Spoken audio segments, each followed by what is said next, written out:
Live from the Spill Studios, located behind a liquor store off the I-35 interchange, it's time once again for a couple of cold ones with Corey and Carlisle. Good evening, people. Good evening.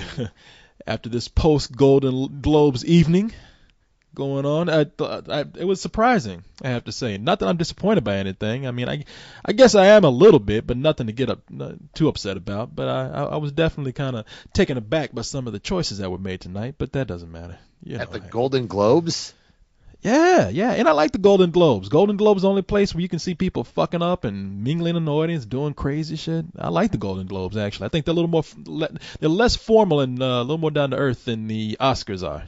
Well, they are, but at the same time, I mean, there's a reason I don't watch the Golden Globes, and it's because too many people take it seriously and take the nominations and the awards seriously, and the awards never go to who they should go to. I mean, on some occasions, like in the past few years, they've been indicative of some of the awards that would go out at the Oscars, but a lot of times there's some crazy ass shit, as what we'll probably be talking about tonight. So did you watch it tonight, or did you just look at the winners? No, what I did is I watched the tweeting that was going on in response to the Golden Globes. I didn't watch it. I watched everybody respond to it, and so I live tweeted the live tweeting.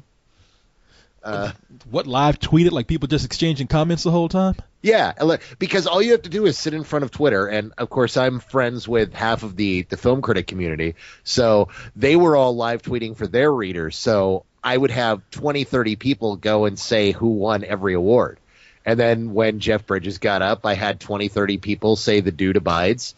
And I mean, it was really surreal to watch everybody kind of react to something that I wasn't a part of. It was a very strange 2.0 experience that I can't quite explain. It's something you have to try at least once. And I figured this was the way to do it. Yeah, no, that's cool the way people are doing it. I mean, tonight, what co-host and I tried a little experiment. We streamed from the site as the Golden Globes were happening. So we watched the Golden Globes with a lot of Spill members who, I guess, about 160 Spill members that were, watching it with us, and we just made fun of the whole thing the whole time. Made predictions and made fun of it. And we had a better time than we thought. So that was a lot of fun, actually. I mean, because Jamie told me, it's like, hey, Golden Globes is coming on. I was like, oh, fuck, So you want me to sit down and do something for you? He's like, yeah, can you? And I was like, shit, all right. So I just said, you know what? I'm tired of doing this Blog Talk Radio thing where people go off of our site to go into Blog Talk Radio. And so I found this thing called Ustream, which has been around for a while, but I went ahead and the cool thing about it is that you can copy the code to see the live streaming on your own website. So we did that tonight. Yeah, and it worked out pretty cool. We had a good time. I figured if we want to do something like this for the Academy Awards, take bets and do live commentary, then hey, that's the way to do it. It worked out better than I thought. So yeah, I had more of a good time than I thought, because I'm like you. I usually just keep it on and just let it play in the background so I can just see who won. But I had fun. Had fun looking at people who in high definition who should not be in high definition, and watching people who just totally screwed up when they got on stage. So it was all right. That's my kind of award ceremony. Well, right on. That was my kind of tweeting. It was so weird. In fact, I was picking fights with some of my friends just because I could.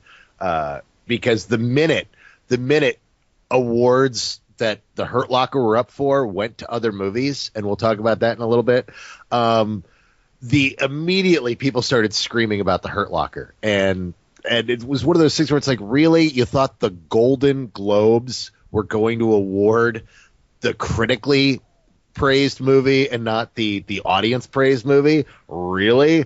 Because the Golden Globes are just like one or two notches above the People's Choice Awards. They are not exactly the intelligentsia's pick for cinema. See, and I thought that for a while, and tonight, well, at least like last year, I remember looking at I got the feeling, I can't remember last year, I remember watching it, of course, and I got the feeling that they were trying to lean towards that way now. And at the beginning, like the first half of the show tonight, or last night, technically, that they were kind of going that way. I mean, I was kind of predicting everything that they were getting just based on, hey, it seems like that would be obvious. And that's what they were doing. And then they started flipping it as they started picking some of the more, as you say, popular movies that would be considered to be more of like People's Choice Awards kind of material. But last year, apparently they, if I remember correctly, I was going through this a few weeks ago. Last year and the year before, they were kind of close to the Oscars on a few points, on a few key points, in fact. But not people are feeling very different about this year's picks. Well, I'll tell you what, we can jump into that because the top 5 tonight might actually relate to what we're going to talk about with the Golden Globes. Wait, are you talking about the top 5? Yes. Brought to you by Spill. Yes, sir. And loaded with tons and tons of Golden Globe Award winners. They are. For example, the number 5 movie. 5. My man Iron Man went up there and got his awards. And you know what? I liked his speech tonight. Robert Downey Jr. got up and won, not for Iron Man, of course, but he won for Sherlock Holmes. And I was like, wow, I was actually surprised by that. What he won Best Actor in a Musical or Comedy? Yep. Yeah. And Sherlock Holmes doing really, really good business, man. So far, the movie has made $180 million, and the movie cost $90 million to make. So it's actually that's a high-grossing musical, my man. I never got that. The whole thing of musical combining comedy. Yeah, musical. At the beginning of the show tonight, when we were talking about it, I was like, why the fuck do they like team up musicals with comedies? I mean, is this just to save time? That's what it looks like to me. No, musical and comedy, because musicals and comedies are two things that are almost never really nominated at the Academy Awards. At least they weren't for years. In the past decade, if you made a musical, pretty much you were up for an Academy Award. But not so for decades.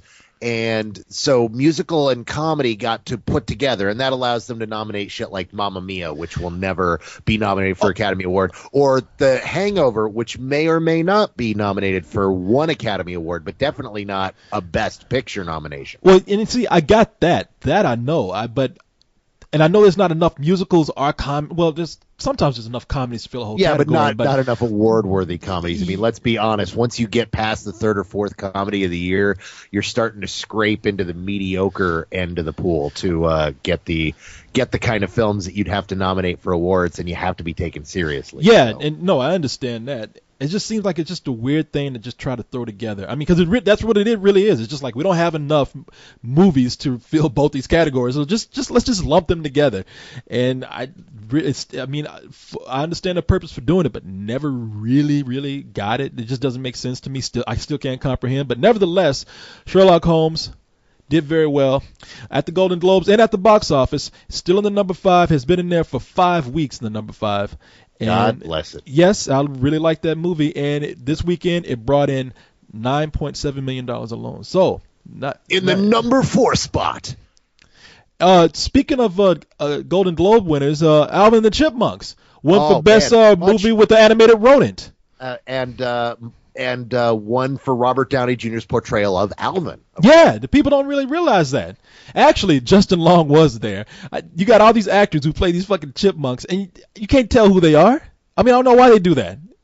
So the movie, although many problems and bad reviews, has done very well. Even better than Sherlock Holmes. By a margin, yes. 192.6 million so far. The movie cost $75 million to make and brought in 11.5 this weekend. So you can look for a third Chipmunk movie. Maybe next year the movie will be so good that it will go up for not only the Golden Globe nomination, but might even be able to compete for a Best Picture at the Academy Awards. I mean, we can still hope. They can aim high. Now, this is where things begin to get really interesting. The number 3 film is The Lovely Bones. That's right. Peter Jackson's adaptation of the novel brought in 17.1 million this weekend and has brought in 17.5 overall. It's been in limited release for a little while, and the movie cost $100 million to make. $100 million. So not too many people are praising this film, and as you can see, it's not doing crazy business, even though it was released priorly and limited and made its way up to number 3. I think that's going to be pushed down a few weeks, though. Well, yeah, but here's the really important thing to look at historically. 2 years ago, I believe it was 2 years ago, maybe it was 3 years ago. When did Meet the Spartans come out? I think that was 2 years ago, 2007. I'm pretty sure. Okay, Meet the Spartans opened this weekend against Rambo. Now they battled. Did you say 300? Right? I'm trying to 300, No. right?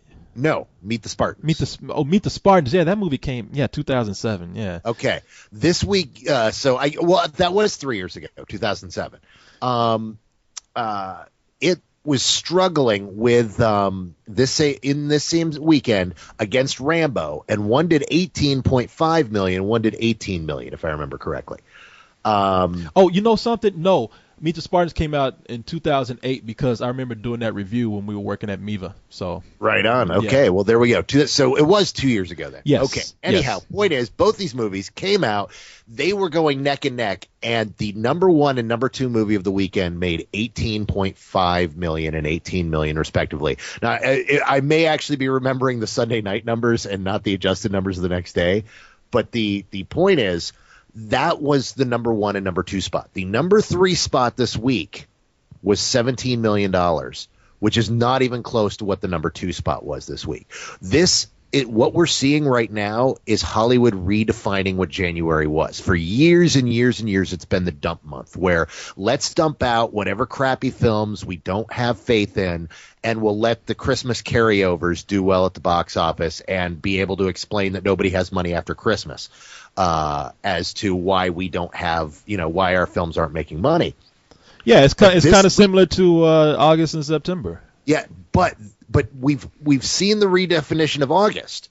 We've seen August as being the month for smaller, hipper comedies to do really well, and we're seeing the redefinition of January as the genre month. And we've seen a number of films do really well, and this third film made 17 million. Let's move on to the number two film to see just how big Meet the this Spartans? is. No. Lovely Bones did 17 million. No, I'm talking about what you thought Meet the Spartans opened up with what? 18 million. 18.5. Okay. So Lovely Bones made 17. Now we're going to the number two film, which is The Book of Eli.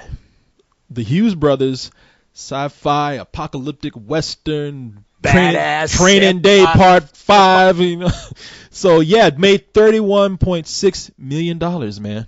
31.6, and it's the number two movie. Beat Avatar on Friday, actually, but yeah, so it's doing pretty. It did pretty well. Of course, it's number two, so there's a chance that Avatar is number one. But we'll talk about that later. But yeah, We'll talk about that in a moment. But the point is, right now, $31 million. We are seeing a huge amount of money being poured into January that we've never seen before. And we saw the big opening with Cloverfield, and that's what kind of woke everybody up. But even then, the Cloverfield weekend did not do as much money overall as this weekend did. But $31 million. Book of Eli, I love this movie. I think it's fantastic.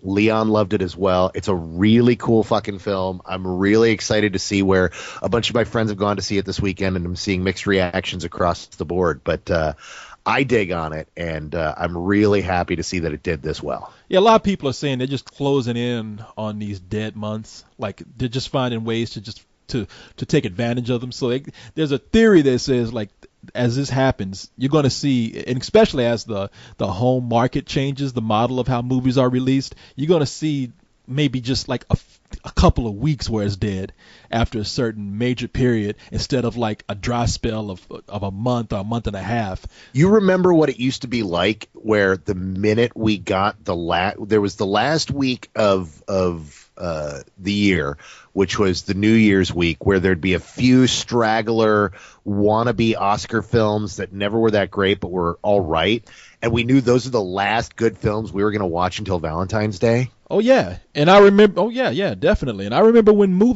the summer movie season used to start in June, and now it's slowly creeping up on the tail end of April. I mean, everything is just, they're trying to like take advantage of any moment they can to make money, and it seems to be working slowly but surely. But yeah, this whole thing is changing, man. Yeah, I remember those days because we seemed busier than ever. Like we'd get a break for a little while. Sometimes it would even be so slow. We'd be like, just sitting out on the porch or something, like fucking Hank Hill, just hanging out, like, boy, I'd be glad we can get busy again.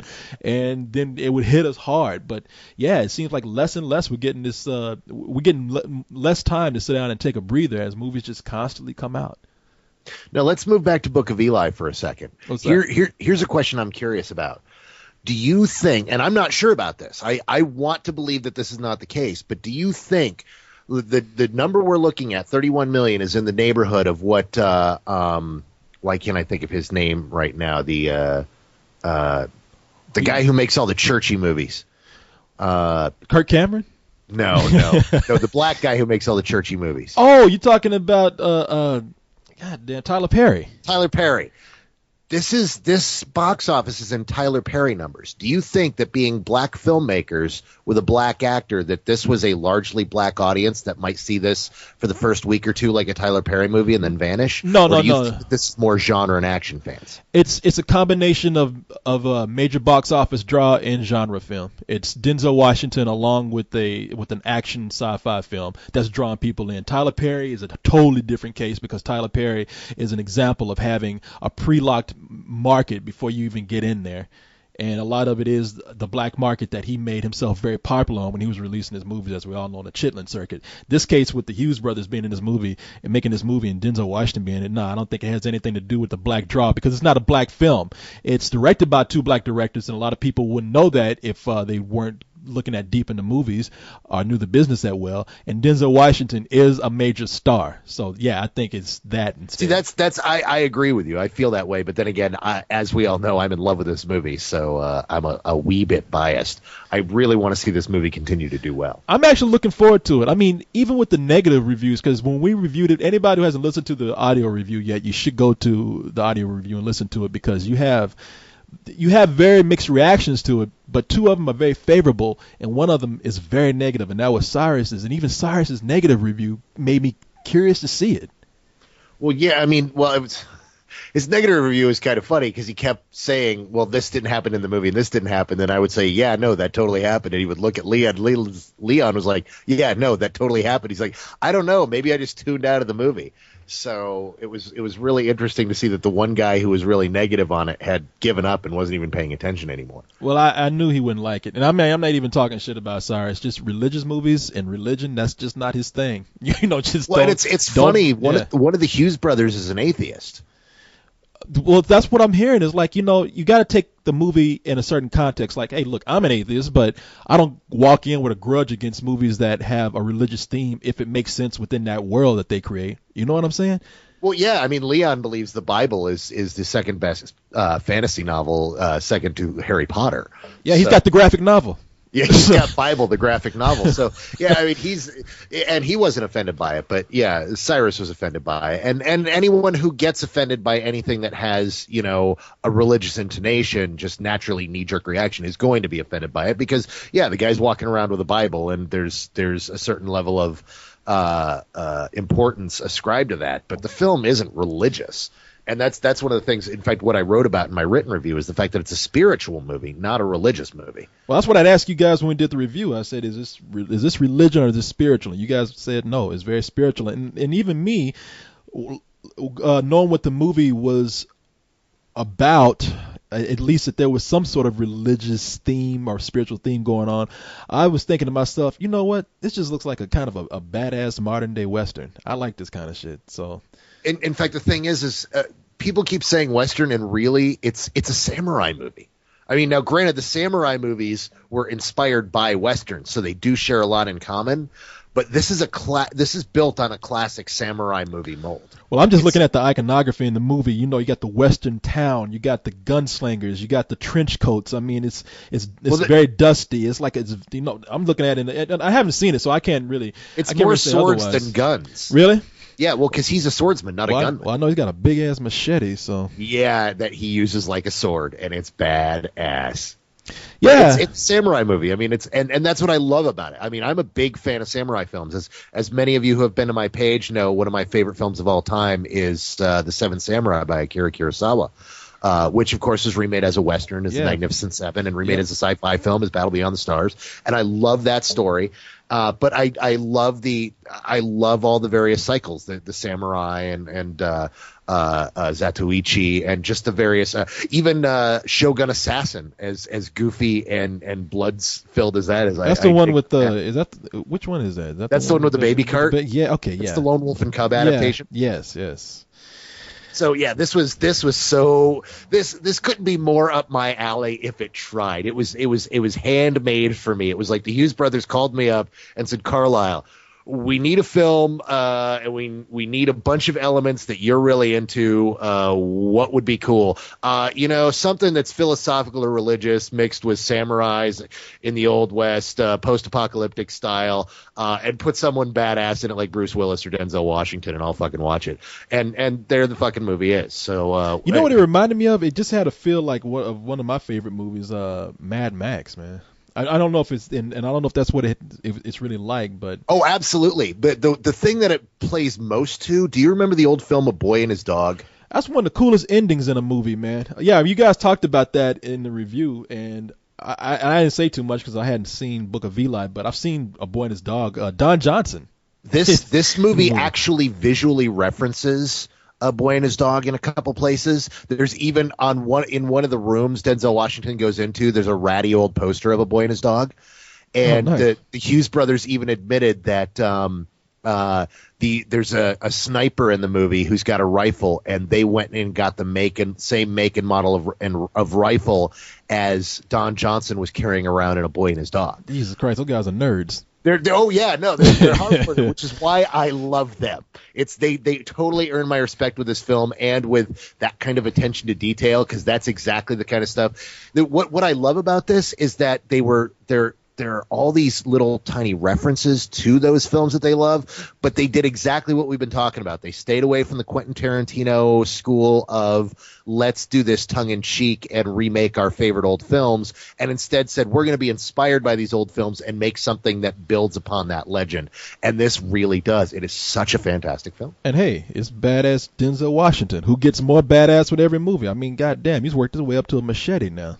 That's cool. He doesn't even need guns anymore. It's just like, I've got a machete. Yeah, shit. Next movie's just gonna kill you by looking at you.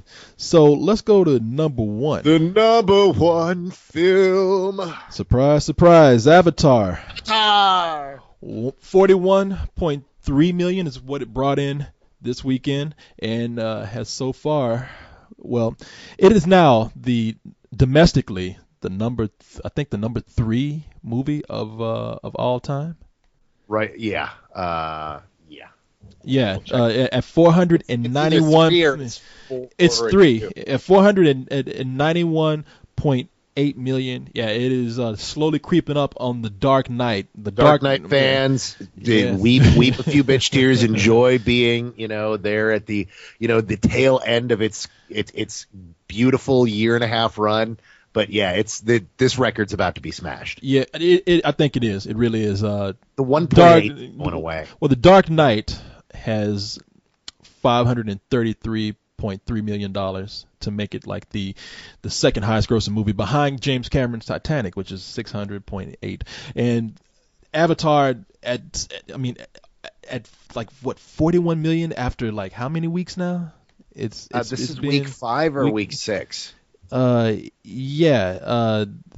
movie is it's been in release 31 days. Yeah, no, that movie's going to I think it's going to have a good chance of taking over Dark Knight, which I don't understand this shit. All these people getting what fucking paycheck are you getting if The Dark Knight ends up in third place? You can still the movie's on Blu-ray, DVD, you can watch it over again. It's not ruining the experience of the movie. You're not getting paid. You're not losing any money if it drops. So shut the fuck up. Who cares, man?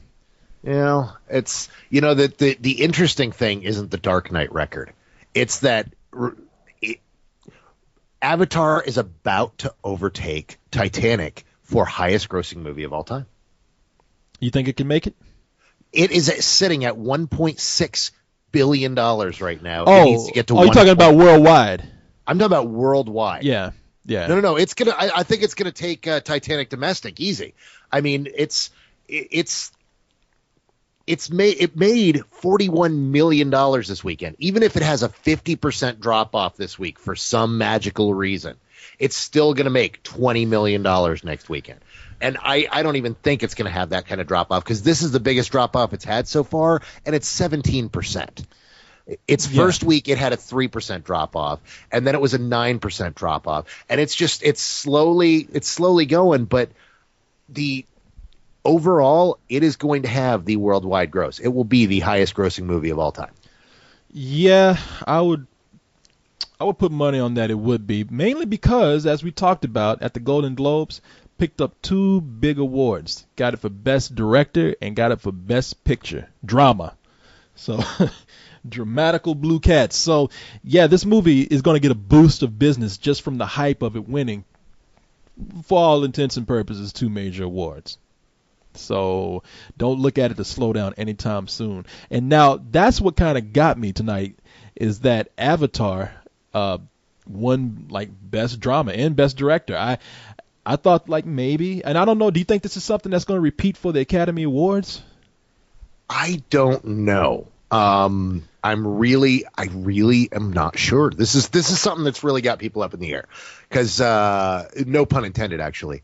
The critical conceit is that the Best Director of the Year and the Best Picture was Hurt Locker, which is directed by Cameron's ex-wife, Catherine Bigelow. Now, the problem is, and here's the real problem with this film, is that it made $15 million nationwide. I think it made almost nothing worldwide. It was only domestically that it did halfway decently, and that was $15 million. And that's because nobody wants to watch a war movie during wartime, except critics. Now, the critics loved it overall. As you recall, I wasn't a big fan of it. You dug it. You are far from alone. I am the one in the minority on this one, because most critics are really digging the hell out of it. But there's always the argument every year whether they should give awards based on what the critics think or what the audiences think. And overwhelmingly, audiences nationwide love Avatar and think Avatar is the best movie of the year and one of the best of the decade. But critically speaking, this was one of those movies that critics loved for a popcorn film, but the minute it starts taking awards away from something like The Hurt Locker, the gloves come off. I can't believe how many critics I saw tonight screaming on their Twitter, "Fuck Cameron, fuck him and his movie." And these are people who loved Avatar. People who reviewed it well. Yeah, no, because, I mean, I think, well, first of all, with The Hurt Locker, I think The Hurt Locker is one of those movies that actually transcended that whole thing. I know, because you always say nobody wants to see films about, war during wartime, at least with this particular war. Well, Iraq, and now we're talking about Afghanistan. But I think The Hurt Locker, it was given a smaller release, but it was the movie that actually came across as more of an action film than an actual war film. I mean, it wasn't preachy. It was suspenseful, and the movie's also being advertised now. Unlike previous war films, this one is like, get The Hurt Locker now on DVD and Blu-ray, and it's getting a lot of, and they're posting the banner on a lot of sites where you normally wouldn't see a typical war film. So I think that this is the movie where it did resonate with a lot of critics, because they were saying, this movie actually was more than just a war film, and it was also a war film that didn't talk down to anybody or preach to anybody. And I mean, nobody's going to argue that Avatar is not a good movie. Everybody thinks that Avatar is great, but Avatar, it was lacking in some areas where a lot of other movies, which were good, directed very well, but they had like some of the things I think that trumped Avatar, like the story, better written characters. And so you wonder, was it just the popularity of Avatar that would make the Golden Globes seem like good business? I don't know. The problem is that Avatar wasn't a highly original story. But that's the only problem. I mean, people like you have been saying problems, but the only problem is the story isn't all that original. And I felt that way the first time I saw it too, and I felt that those criticisms were just. But having seen it twice since then, the story feels very natural. It evolves. What's the word I'm looking for? It evolves organically, and it feels, upon seeing it the third time, it really just it keeps getting better and better, and it's one of those that I love even more. I went and saw it while I was on vacation. I was up in upstate New York for a week, and I took my nephews to see it. I wanted my third viewing to be with my nephews, so I waited a month. I took my nephews to see it in 3D. my mother was like, well, why don't you just drive the boys down yourself? And I'm like, I don't know where the movie theater is. I don't know this town. It's snowing. Why don't you take us? And she's like, well, I'm not sure I want to see the movie. I'm like, Mom, you're going to like the movie. Let's go see the movie. And so she was just like, all right, I'll watch this movie with you. And she wasn't jazzed about it. And after the movie was done, she grabbed my arm and she goes, thank you for bringing me. This was so good. And then for the next 2 days, she was telling everybody how they had to go see Avatar, and she was just in love with it. And it's not playing to the critics as much because critics generally like something that is new and radically different, and everything else about this film, apart from the story, is new and radically different. You have never seen a film like Avatar before, and it broke the mold. It has changed the way people are looking at how blockbusters should be made. It's making money hand over fist, not based on anything but word of mouth and the fact that everybody is loving this movie and going to see it multiple times. Yeah, I'm looking at the movie and I'm telling people, hey, it's a good movie. I'm recommending that people go see it. I'm not a snobby critic. I mean, I want to see the movie again. I haven't had a chance yet, and the movie itself. As far as the story goes, I don't have a problem with the story. I mean, we see old themes all the time in movies. It's just the way you present it. And I just thought the characters were just not that strong in the movie. Not only were they not strong as far as just being well developed, but they were also just repeats of some of what Cameron has done already. I mean, everybody talks about how some of these people are straight rip-offs of characters that he did in Aliens. I mean, I think that's another thing that bothers people. I think rip-off is absolutely the wrong word when it's one artist cribbing himself. Well, he went back and totally ripped himself. He ripped himself off. I mean, and that's not such a bad thing. If it works, it works. And it was an entertaining movie, but it's still, if you can go through and nitpick and say, well, that character right there, that's Vasquez, and that character right there is Burke, and that other character right there is one of the Marines. I mean, it's you can go through and look at certain, not only just characters, but just like full-fledged, like certain technologies that were taken out of Aliens, like the mechs that they use is very reminiscent of the mech at the end of the movie. And like I'm not sitting up here criticizing the movie for that,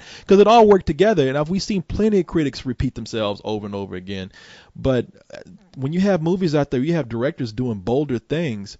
I don't think Avatar, as big as that movie is, and hey, as safe as it may be to say it, and as criticized as you might get for criticizing the movie itself, is just not as strong as some of those other films. Except that 10 years from now, people are still going to talk about Avatar. People are still going to buy Avatar in new editions as they're released on DVD. And whatever the next big high-definition format is going to be, once we've got it on downloadable, whatever it is, people are going to buy Avatar on that. The Hurt Locker might get a Criterion release. Well, people won't talk about it. People won't reference it except the odd critic every once and again. And I think that's what's kind of important when it comes to these awards. I mean, we're talking about the Avatar, whether you think it's bold or not, is a major cultural event. Oh no, it is. I mean, look, and you can't even compare the Hurt Locker to Avatar. I mean, the Hurt Locker is a smaller film. I mean, you would almost say like it's an independent film in a way, just as far as the way it's released. Avatar is an event film. I mean, it's a blockbuster. Almost any blockbuster with major special effects, you're going to see that repeated over and over again. I mean, we see it repeated with shitty movies. We're going to see repeats of Transformers 2 just because Transformers 2 looks good on that format. I mean, people put Transformers 2 on the TVs at Best Buy just to show what the TV looks like. So yeah, of course you're going to see Avatar shown over and over again in that aspect. Well, but no, let's not compare it to Transformers 2. I think that's going down the wrong road. This is something I've been dealing with for the last few weeks, where people keep comparing it to Transformers 2 every time I defend Avatar. Well, why would you not? They're both. Well, because one was critically praised and one was critically panned. That doesn't matter though. They're both blockbusters, and they have the same amount of marketing. They have the same amount of technology. And yet one of them kicked the crap out of the other, not only in critical praise but in money. I mean, what we're talking about here is a movie that not only Transformers 2 connected with audiences but not with critics. Avatar connected with audiences and critics. But that's not my point. My point is like one movie is a blockbuster and one movie is not.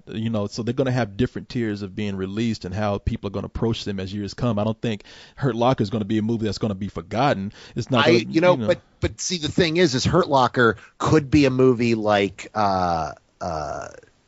Memento, which was a small independent film that has since gone on to be huge. Or you look at a film like the Shawshank Redemption, which made $6 million in its first run in the box office. It made no money whatsoever. It was snubbed at the Academy Awards, and it's gone on to be known as one of the best films of its generation, if not the best film of its generation. IMDb consistently has it up as the best film ever made.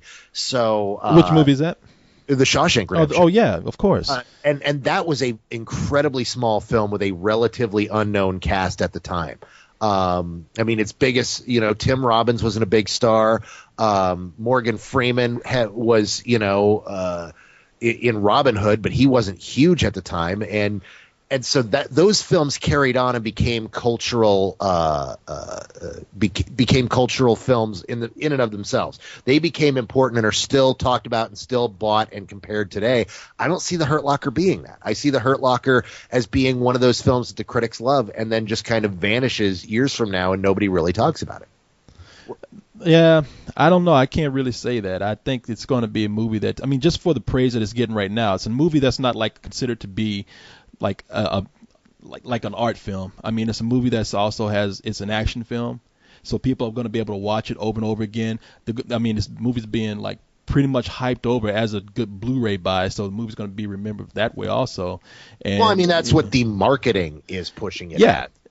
Yeah, but as far as people forgetting it, this movie it's just going to disappear. I don't think so. The fact that it's already getting the critical praise that it has, of course, not being a blockbuster movie, it's not going to be talked about as much as Avatar, or any Pixar film or Transformers 2 for that matter. But it's not going to be buried into obscurity either. Where Avatar, of course, it's going to be talked about for years. People make fun of Titanic and talk about how they don't like Titanic, but Titanic is still talked about because why? Historically, it has its place. Yeah, I see Avatar as being this generation's Jurassic Park.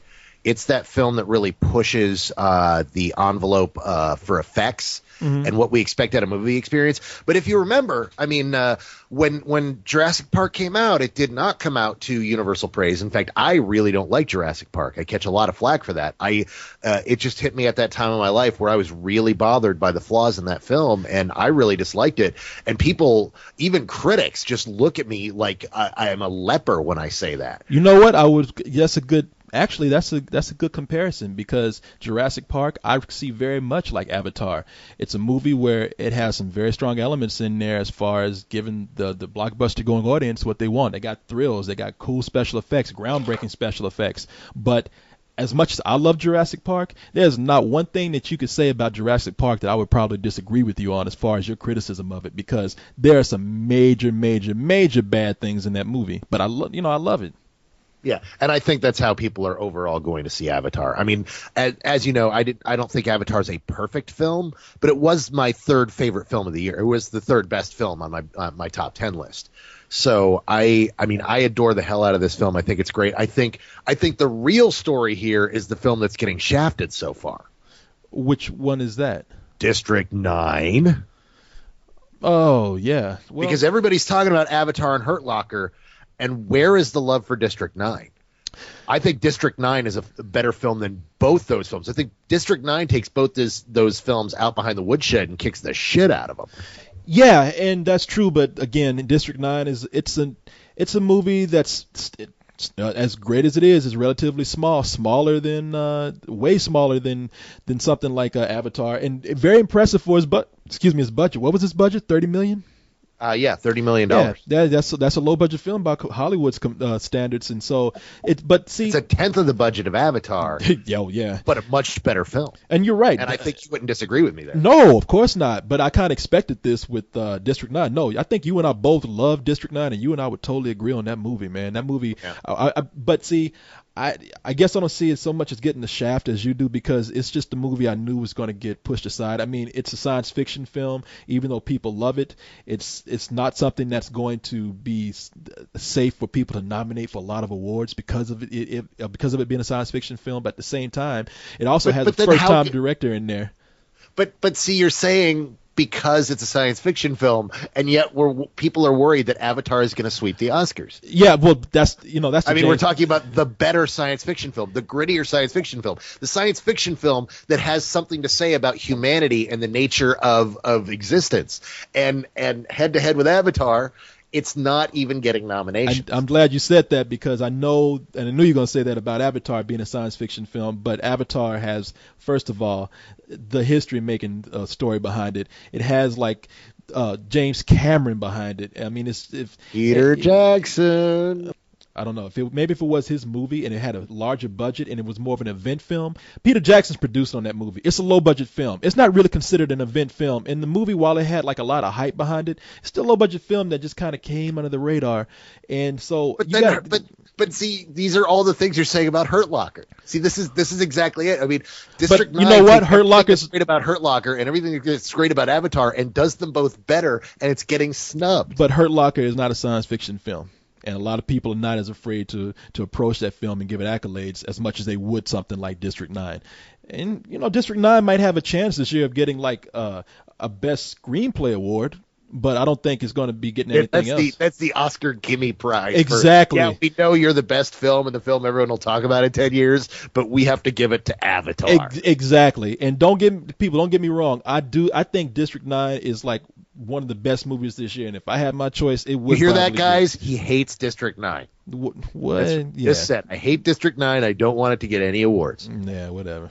I don't know what's wrong with your hearing, but that movie might be my headphones, because I whatever's coming through my headphones is, I think Avatar deserves awards, and Hurt Locker sucks, and District 9 can go to hell. That's all I'm hearing. Well, you must have opposite, what do you call it, fucking earphones, because that's not what I said at all. No, District 9 is like one of the best movies this year, man. Definitely. If I had a choice, that movie would be nominated Best Picture and get it. But maybe not before Hurt Locker and Precious, but it's still a great movie, and it's just lost, man. It's just an odd film to try to compete against these other two movies. But it's a great film, and I mean, we see this all the time. Are you still alive? Yeah. No, I have been yak all this thing. So I was letting you do your thing, man. Oh, no. I think you and I agree on District 9 more than we're disagreeing. I'm just saying. I know that's why I brought it up. But I'm just curious where the voters' heads are, to where we're not seeing love for this movie. I'm wondering if maybe the studio just isn't behind it and pushing it enough. I know they sent out award screeners to everyone, but they just sent out award screeners for a lot of things, like we said. Well, that's true, but the thing is they didn't send it out for everything, as was the big story last week with Moon. Yeah, probably because that's a smaller studio putting that out. Some studios just didn't put it out. That was Sony that put it out. That was was that Sony Classic and Pictures? Sony's been eating it from people because they did not push Moon appropriately. Was it Sony Classic Pictures though that put out Moon? No, I think it was just straight up Sony. Because I can't recall exactly who put it out, but I know everybody's been repeating Sony, and Sony. They came out with this thing. Well, with the Blu-ray coming out a few weeks later, we were worried about piracy, and so we decided not to send out screeners. Yeah, no, I don't know. I mean, look, I don't know how people are going to vote. I think District 9, but Avatar, regardless of it being a science fiction film, it is more the fact that it is a high-grossing movie, probably one of the potentially the highest-grossing movie of all time, if it continues along that line, which makes it easier for it to nominate as a science fiction film, because people disregard it when it gets to that level. It's James Cameron, and it also is it's an event film. So, and something, I would tell you something else. A lot of people are talking about the special effects in Avatar, and someone sent me an email. It was a guy named Dr. Cyclops on the site, and he said, I didn't realize that a lot of the special effects in the the Curious Case of Benjamin Buttons was just CG. like there are tons of scenes in there where I thought they actually took Brad Pitt's head, put some CG on it to make him like an old man, and just kind of superimposed it over a smaller body. But a lot of those scenes where Brad Pitt is an old man, that's completely CG.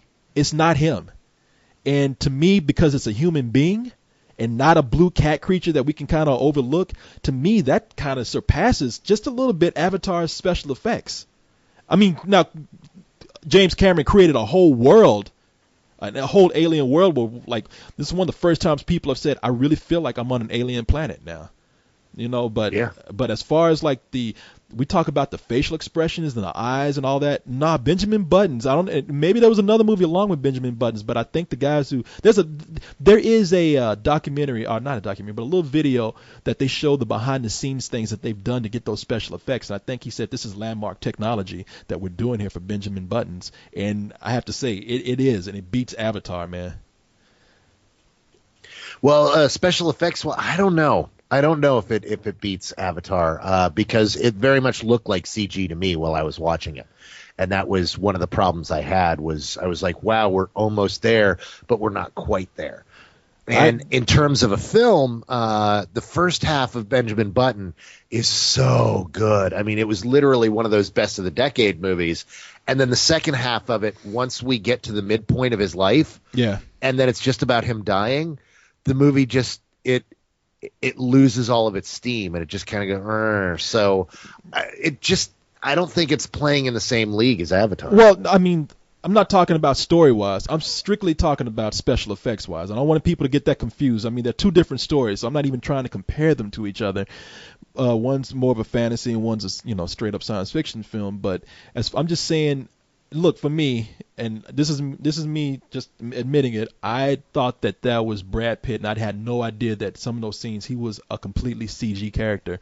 Like, it was Brad Pitt had nothing to do with it. They used his facial expressions, but as far as the head itself, that was completely CG head. And to me, here's the deal. We always talk about how Avatar, we say, all right, no, they really haven't got quite to the level of making human beings yet, but we're getting close. I mean, these are still alien creatures. And then I go back and look at Benjamin Buttons, and I'm thinking like, oh, wait a minute, they did do it. They did it, and they did it very convincingly. Maybe you saw it, but I have to say I did not. I wasn't able to tell. I was really taken aback when I saw that making of film. Okay. I haven't seen the making of, so I couldn't tell you. Yeah, you check it out. It's I mean, it's, if nothing else, it's interesting. I mean, whether you buy into it or not, it's very good. It's just it gives an insight on as well as Avatar did on where the direction of this technology is going. So does this video. So anyway, you want to get into some email? Sure. Do you have an email ready to go?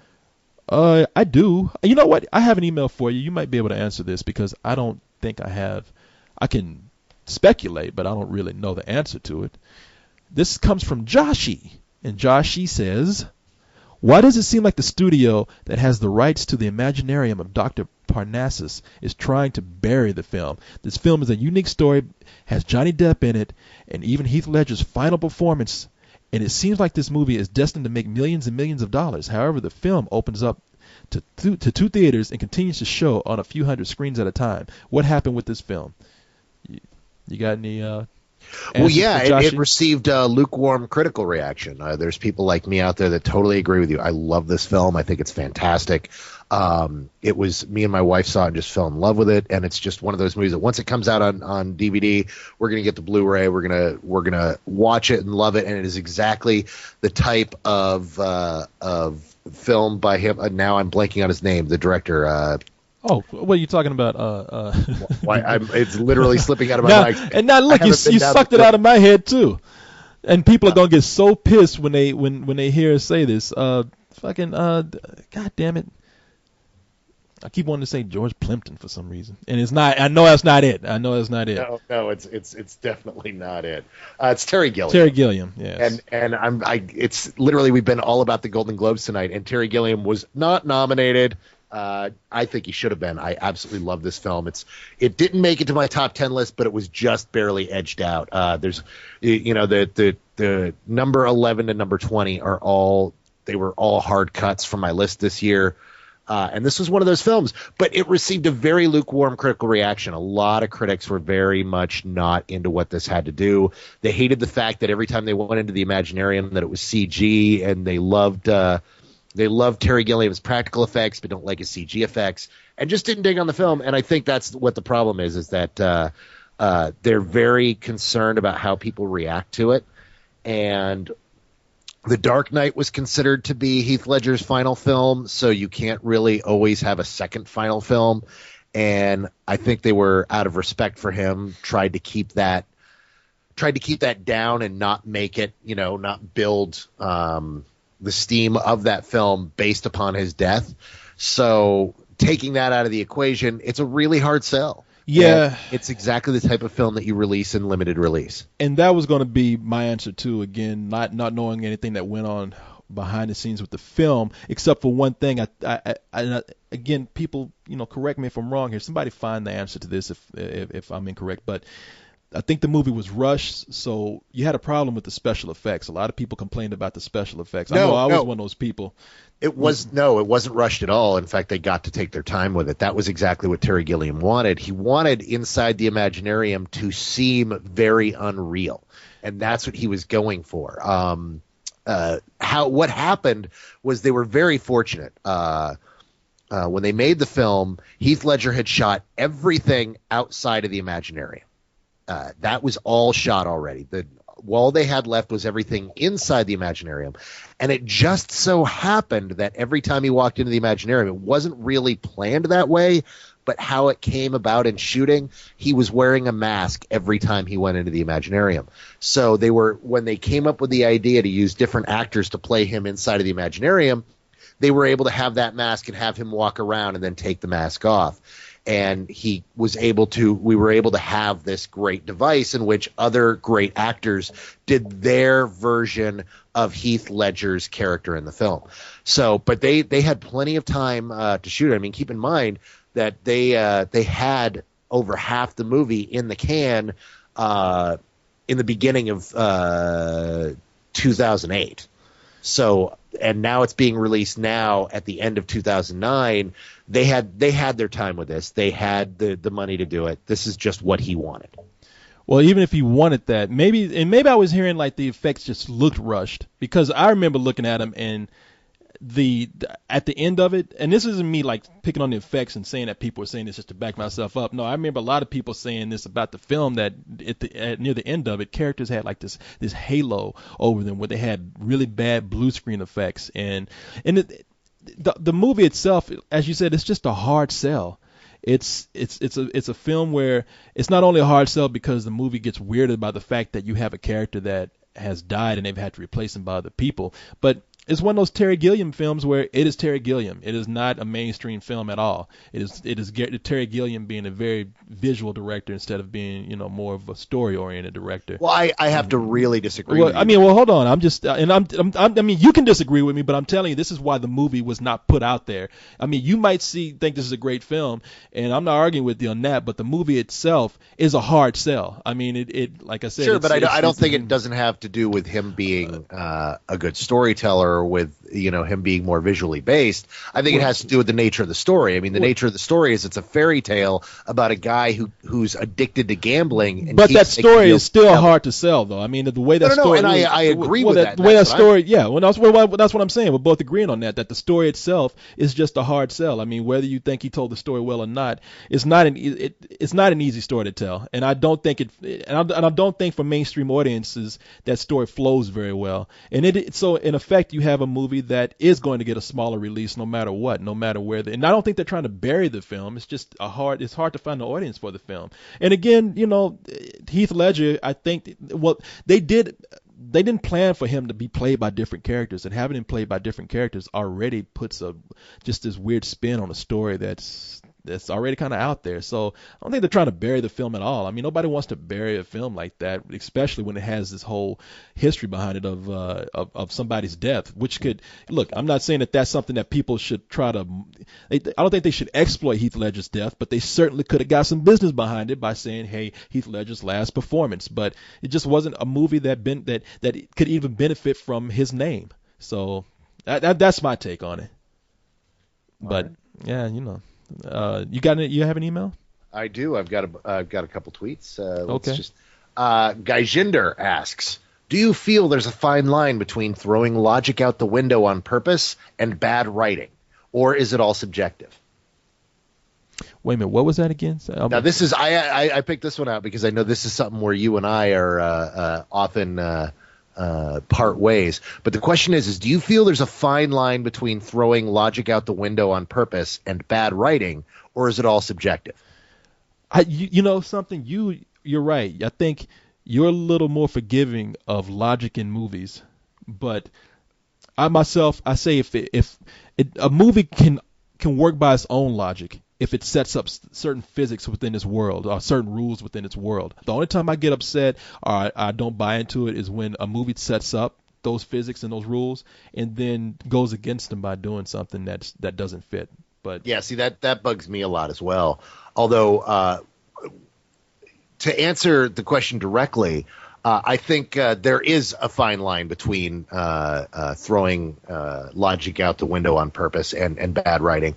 There's a classic rule that one of my writing teachers taught me very early on, and it just is one of the most important rules of writing, and that is every rule is made to be broken if you break it well enough. And the trick to this kind of thing is you have to know why a rule is in place in order to break it. And there are some writers that do that very well. A lot of people really like what the Coen brothers do. The Coen brothers deliberately, every single one of their films is about taking one of the things you're not supposed to do in writing and breaking that. And a lot of people think they break it well enough. Another person who does that, why can't I think of his name? The guy who did Synecdoche, New York. Charlie Kaufman. Yeah, Charlie Kaufman. You're not supposed to have a narrator narrate a film. It's just something you're not supposed to do. But he does it, and he does it well enough. In fact, his film adaptation is entirely about taking all the things you're not supposed to do in writing and doing it in a script. And it's fantastic because he knew all the rules and he knew how to break all the rules properly. But yeah, there are a lot of cases where people just decide to throw out the rules and think they're being clever, and they do it wrong. They don't know why that rule's supposed to be broken, and then it's just bad writing. But yeah, there is a very fine line between them. Yeah, I mean, for example, to illustrate what I'm saying, take a movie. It was a movie, but take a book such as George Orwell's Animal Farm. In that film and in that movie, animals start to talk amongst each other. They start to form their own sovereign, little country or their own political system, and they begin to become powerful. And no one questions why these animals start talking or how they can gain so much power through politics and how these animals all of a sudden became intelligent. You don't question it because the way it's written, it just naturally fits within that fable. And if it was something where maybe the movie was more real, or the book was more realistic, or they tried to over-explain some things, and then something happened out of nowhere in another scene, then it would feel disjointed. So yeah, nothing has to follow any rule. Of course, it's the same way with anything that involves imagination. That's what imagination is about, breaking rules. But when people are just sloppy and just do anything because they can, and that's where it begins to bother me. But that's a good point, though. Yeah, rules are meant to be broken in a lot of things. All right. I've got one last one. Cheshire Cat 676 asks, "Are there any award shows that you guys take seriously?" No, not really. I'll tell you why. And it's not that we don't take awards seriously. No, there is one award show we take seriously. It is the Podcast Awards. This year, some young, great, brilliant site won. I can't remember their name off the top of my head. I'm having trouble remembering these things tonight. I'm very sorry.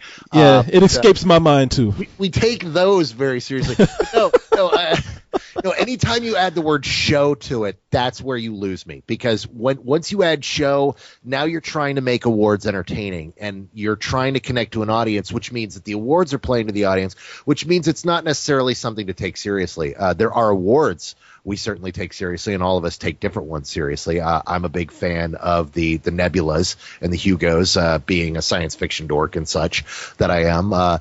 If something wins those awards, then yeah, I'm definitely going to, take note and check something out.